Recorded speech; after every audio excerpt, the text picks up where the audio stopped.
Bonjour à toutes et à tous, c'est Arca. Aujourd'hui, on se retrouve dans la troisième partie du cours sur les polynômes. Donc aujourd'hui, nous allons nous intéresser à la notion de degré. Rentrons alors dans le vif du sujet.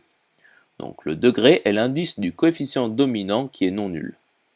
Il se note deg de P, autrement dit, c'est l'exposant de l'indéterminé du terme de plus haut degré. Voyons alors quelques propriétés du degré. Donc, degré de P plus Q est inférieur ou égal au max de degré de P et degré de Q. Le degré de PQ est égal au degré de P plus le degré de Q, et, ceci est un lemme, pour D appartenant à N, degré de P puissance D est égal à D fois degré de P. Et degré de P rond Q est égal au degré de P fois degré de Q. Démontrons alors ces différentes propriétés. Donc, voyons le degré de P plus Q. Donc P plus Q est égal à la somme pour k allant de 0 jusqu'à D de A indice K grand X puissance K plus somme pour k allant de 0 jusqu'à N de B indice K grand X puissance K. Donc voyons le cas numéro 1 lorsque D égale à N. Donc si A indice D est égal à moins B indice D, alors degré de P plus Q est strictement inférieur à D. Et sinon, degré de P plus Q est égal à D. Voyons alors le cas numéro 2 lorsque D est strictement inférieur à N. Donc degré de P plus Q est égal à N. Et de même pour N strictement inférieur à D, degré de P plus Q est égal à D. Voyons alors le degré de PQ. Donc PQ est égal à somme pour k allant de 0 jusqu'à D de A indice K grand X puissance K, le tout fois somme pour k allant de 0 jusqu'à N de B indice K grand X puissance K. Ce qui est égal à somme pour k allant de 0 jusqu'à D de A indice K grand X puissance K de la somme pour J allant de 0 jusqu'à N de BJ grand X puissance J. Ce qui est égal à somme pour k allant de 0 jusqu'à D de la somme pour J allant de 0 jusqu'à N de A indice K, B indice J, grand X puissance K plus J. Or, K est inférieur ou égal à D et J inférieur ou égal à N, donc K plus J est inférieur ou égal à D plus N. Si K égale à D et J égale à N, alors K plus J égale D plus N, évidemment. Donc montrons que K plus J égale D plus N implique que K égale à D et J égale à N. Donc si K est différent de D, alors K est strictement inférieur à D, donc K est inférieur ou égal à D moins 1, car K est entier. Donc K plus J est inférieur ou égal à D plus N moins 1. Or K plus J égale D plus N, donc D plus N est inférieur ou égal à D plus N moins 1. Donc 0 est inférieur ou égal à moins 1, ce qui est absurde. Poursuivons alors la démonstration. Nous avons donc K égale à D.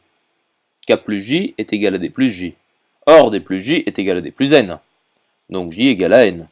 Finalement, K égale à D et J égale à N. Le coefficient dominant de PQ est alors A indice D, B indice N. Or A indice D et B indice N sont tous les deux non nuls. Donc A indice D fois B indice N est non nul. Donc degré de PQ est égal à D plus N qui est égal au degré de P plus degré de Q. Voyons alors le lemme de la partie 2.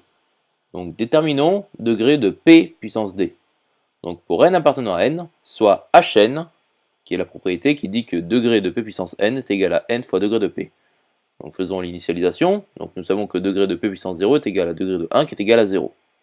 Donc initialisation vérifiée. Voyons l'hérédité. Donc soit n appartenant à n fixé tel que Hn soit vrai. Donc degré de P puissance n plus 1 est égal à degré de P puissance n fois P. Ce qui est égal à degré de P puissance n plus degré de P. Ce qui est égal, par hypothèse de récurrence, à n degré de P plus degré de P. Ce qui est égal, en factorisant, à n plus 1 facteur de degré de P. Donc, pour tout d de n, degré de P puissance D est égal à D fois degré de P. Voyons à présent le degré de P rond Q. Donc P rond Q est égal à P de Q de X, qui est égal à somme pour K allant de 0 jusqu'à D de 1 indice K, Q de X puissance K.